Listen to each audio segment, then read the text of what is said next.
guys, balik lagi sama gue dan kita udah siap untuk mau langsung aja nge-reaction guys. Sekarang kita udah siap untuk mau langsung aja nge-reaction supaya nggak kelamaan dan udah lama banget juga sih emang ya kita nggak ketemu gitu ya di YouTube gitu. Oke guys, tapi gue juga nggak akan ninggalin kalian juga karena gue tahu gue hidup dari mana gitu ya kan dan berasal dari mana gitu.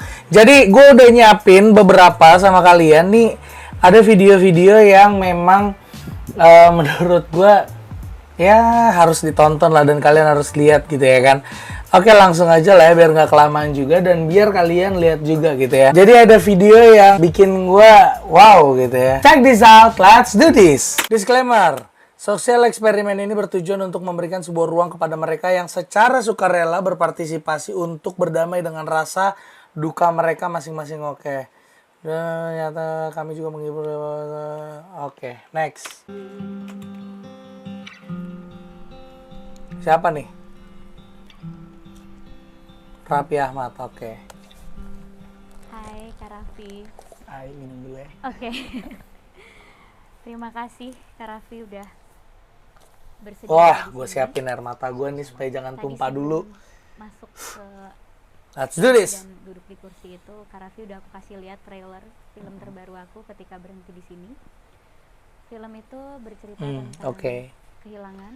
Berarti ada filmnya si Prilly yang mau keluar ya? Aku ngumpulin teman-teman yang pernah punya pengalaman kehilangan dan ingin mengajak mereka kembali ke memori-memori indah bersama orang yang mereka selalu rindukan. Walaupun di sini semuanya udah tahu, Gue rindu ke bokap tapi sih. boleh mungkin kakak memperkenalkan diri lagi. Aku Raffi Ahmad. Aku sekarang usianya 30 tahun dan ya sudah cukup banyak lah merasa pernah kehilangan, pernah punya kesempatan kedua. Satu lagi tadi pertemuan lagi. Jadi ya cukup banyak sih pengalaman hidup yang tentang yang kamu tadi bilang. Kalau ngomongin kehilangan, apa sih arti kehilangan? Semua orang pasti akan merasakan kehilangan. Dan kehilangan itu satu hal yang pasti tidak akan Benar, terhindari. gue setuju. Cepat, lambat, besok, lusa, minggu depan, bulan depan, tahun depan, Atau bahkan mungkin hari ini pasti setiap orang akan kehilangan. merasakan kehilangan itu. Semua ada waktunya, tinggal nunggu waktu. Pertama kali aku merasakan kehilangan yang, apalagi aku seorang laki-laki ya, jarang banget nangis, tapi waktu itu nangis yang merasa kayaknya dunia berhenti berputar saat aku kehilangan bapak. Aduh, sama lagi.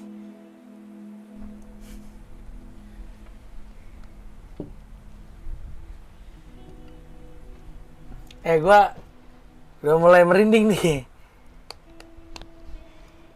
Di situ ada martabak, Ya. makanan kesukaannya papahnya Kak Raffi.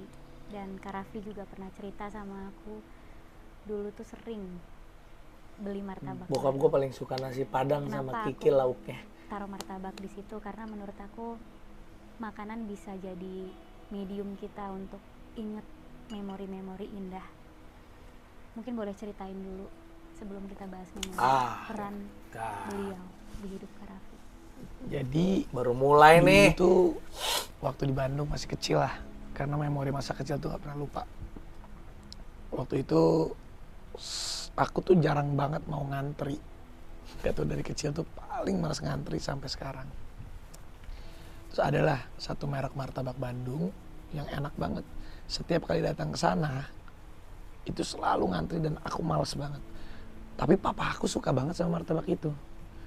Aku tadinya tuh gak terlalu suka sama martabak.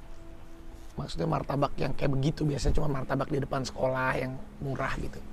Terus papa aku, ayo dong anterin ke sana yuk, temenin. Jadi cuma berdua doang tuh. Cuma berdua naik mobil. Habis gitu kita ngantri lama. Dan akhirnya aku mau ngantri tuh karena papa aku doang, karena papa aku suka banget. Terus makan martabaknya tuh satu box tuh cuma berdua. Jadi makan satu box berdua. Di papa aku tuh sukanya yang coklat keju kacang. Aku tuh nggak suka kacang, aku sukanya coklat keju susu. Jadi sama papa tuh, udah deh Pak, daripada beli banyak selalu belinya 2. Satu ditaruh ke rumah buat mama dan adik-adik, satu martabak lagi tuh aku paruan sama papaku. Jadi kalau martabak tuh kan itu jadi di setengah tuh coklat keju susu buat aku, setengah itu coklat keju kacang. Dan papa aku makan nggak mau ngebagi, dia habis sendiri, aku juga habis sendiri. Jadi selalu itu sih kenangannya sih. Papa aku tuh nggak pernah maksa aku jadi apa-apa. Jadi Kalau gue sama bokap tuh, itu papa aku tuh jadi pernah nih. kalau gue sama bokap tuh selalu nasi padang. Kayak dia kalau nggak pakai kikil, pakai rendang, gue tuh selalu pakai rendang gitu. Jadi kita kayak selalu makan bareng habis beli nasi padangnya gitu. Waktu itu ya, aku ingat banget di mobil lagi perjalanan, sebuah perjalanan lah, aku tuh tidur tapi pura-pura tidur. Jadi ngedengerin mama sama papa aku tuh ribut kecil, yang satu maunya aku apa, yang satu maunya apa. Tapi papa aku tuh ngomong gini sama orang papa aku, udahlah, dia itu bukan saya, kata almarhum papa aku, dia itu bukan saya, dia adalah dia, biarin dia menjadi dia, jangan dia menjadi saya atau menjadi kamu. Biarinlah anak kita, biar dia jadi dia, biarin aja dia mau jadi apa, terserah, kita arahin aja. Jadi pas aku lagi tidur, aku mendengar itu terus sampai akhirnya Rafathar, sampai dia udah besar ya, mungkin Rafathar tuh kayak sekarang aku ajakin, ayo yuk syuting temen papa, gak mau, dia bilang gitu. Dia tuh memang beda banget sama aku, sama si, kayaknya kalau si Ryan saya kecil ini dia show, dia mau syuting, dia mau. Kalau si Rafathar tuh mungkin waktu bayi karena nggak ngerti apa-apa. Jadi waktu itu aku ada pernah kena di hati pas Rafathar bilang, nggak mau, udahlah Pak, itu nggak mau. Kalau maksudnya dia mau seperti aku tapi nggak mau jadi, belum mau jadi artis. Dari situ aku inget omongan almarhum bapakku sih, ya udah biarin aja, dia adalah dia, jangan dia dipaksa untuk jadi aku. Itu yang selalu aku inget sih. Wow, Dia selalu bilang sih, bermakna sih, benar sih, pelajaran hidup. kalau kita jadi orang kaya, itu semua orang kan pengen jadi orang kaya, tapi belum tentu orang Benar. kaya itu baik. Jadi maksudnya kalau kata almarhum papaku, dia akan bangga kalau anak-anaknya jadi orang baik. Dalam arti kata orang baik itu, ya kita harus baik apapun misalnya. Apalagi papaku selalu nasihatin, ya mau adik-adik aku, keluarga, temen, seapapun mereka minta tolong, sebisa mungkin kita harus bantu. Jadi dia pernah bilang sama aku, I love you adek. cuma rezeki kamu banyak, suatu saat nanti Gue pasti jarang kamu banget lagi punya yang kayak uang gitu. lebih.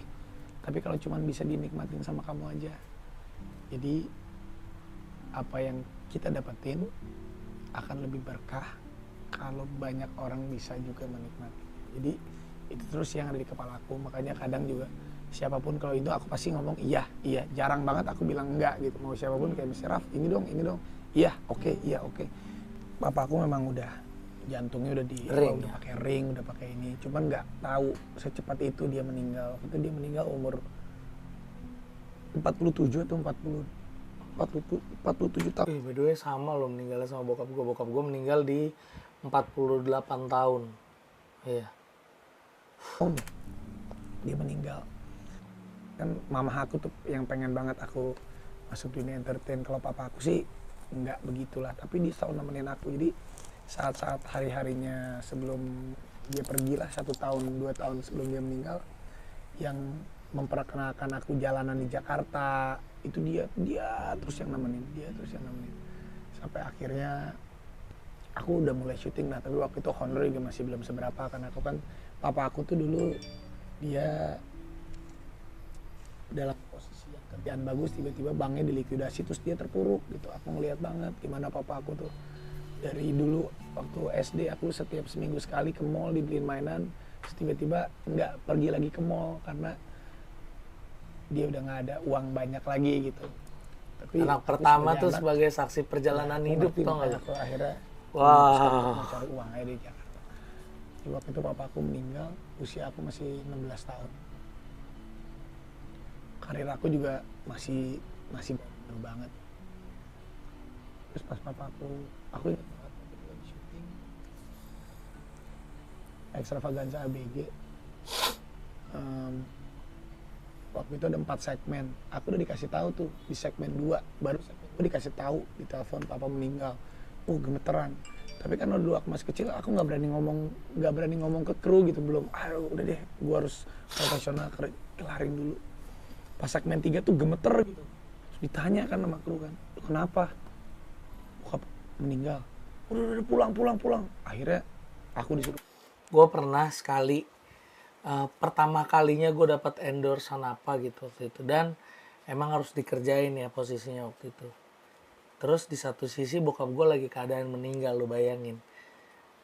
Itu gue benar-benar kayak, wow, ini ada kerjaan yang baru pertama kali gue dapat, tapi di satu sisi bokap gue meninggal.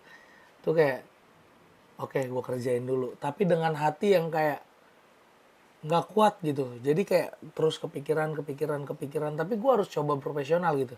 Gue ngerti sih perasaannya si Arafi ini ketika waktu pas keadaan kayak gini gitu loh. Wah, gue ngerasain itu. Itu sedih banget, benar-benar kayak wow, next. Gemeter. Makin deep lagi nih. Kakaknya papa aku dulu itu dari Jakarta ke Bandung tuh kayak 12 jam perjalanan. Aku tuh jarang nangis, tapi nggak nangis yang meraung-raung, cuma nangis tiba-tiba air matanya ngucur tuh. Pas nyampe, Kalau gue ngeraung-raung sih nangis. aku pikir kayaknya ini semuanya dunia akan berhenti nih. Siapa yang mau bayarin hidup buat adik-adik aku sama mama aku? Ya, tapi ternyata Tuhan baik sih saat kita ikhlas gitu. Lagi Ya, kita juga niatnya kerja buat keluarga. Pas papaku nggak ada, itu baru kesempatan aku untuk benar-benar kayak titik balik, dikasih semuanya sama Allah. Dan waktu itu aku ingat sih papa aku tuh sebelum, pernah waktu itu habis operasi dia terakhir, dia pernah ngomong sih, semua orang itu pasti akan nggak ada, semuanya itu akan hilang. Kalau papa hilang jangan takut ya. Aku inget banget itu. Jadi aku nggak boleh takut saat kehilangan. Ya aku mencoba fight dan akhirnya bisa. Berat gak kak rasanya ditinggal papa? Iya berat banget. Apalagi mama, adik-adik kan perempuan semua, aku laki-laki sendiri. Jadinya ya aku fight buat keluarga aja. Aku pikirin sampai uang yang aku dapetin, honor pertama sampai aku umur 22 tahun. Jadi dari aku umur 16 tahun sampai 22 tahun, honor itu nggak pernah aku pegang, selalu di rekening mama aku. Tapi ya rezekinya ada terus. Ya, tapi papa sih hebat sih. Aku yang bikin aku bangga. Yang bikin aku bangga tuh setiap kali aku ketemu sama temennya papa aku selalu menceritakan yang baik-baiknya gitu. Kayak bokap lu tuh, wah dulu sih papa tuh baik banget. Ada orang gila susah sih. dipinjemin, ada Gue orang kayak ngerasa yang dinasehatin selalu sama bantu, bokap gitu. gue. Aku juga Kayak relate gitu sama hidup gue sebagian. sekarang umur aku 36 tahun, jadi udah hampir 20 tahun aku kehilangan dia. Gue 10 Kadang tahunan. kalau kangen ya 9 tahun, bokap gue tapi ada satu 2014. titik waktu itu dimana yang bikin aku takut aku yang hilang. Maksudnya aku takut aku mati. Jadi waktu itu baru gak lama nih, papaku emang udah gak ada kan. Tapi aku tuh orangnya tadinya agak-agak gila lah. Maksud aku tuh gak pernah takut ngapa-ngapain gitu. Terus tiba-tiba kemarin kan Ustadz Jeffrey Abukor ini meninggal nih, udah lama kan. Waktu itu jadi aku kayak dejavu gitu. Jadi ketemu sama anaknya Uje tuh, terus aku ngelihat dia, wah gila, Abizar udah gede banget ya. Dan dia sekarang udah syuting gitu. Tapi bapaknya udah nggak ada. Terus aku nge-flashback. Jadi waktu itu pernah aku sama almarhum Ustadz Uje, papaku tuh senang banget sama almarhum Uje. Si Abizarnya masih kecil. Waktu itu aku lagi baru-baru punya motor Ducati tuh. Uje kan suka banget sama motor. Tiba-tiba kemarin ngeliat si Abizar, udah besar banget. Udah seumur segini. bapaknya udah nggak ada. Aku langsung flashback ke Rafathar. Kalau Rafathar seumur segini gitu kira-kira, gue masih ada nggak ya? Itu yang bikin aku tuh kayak tak gitu, kayak gila gitu. Wah, itu yang bikin aku sih agak-agak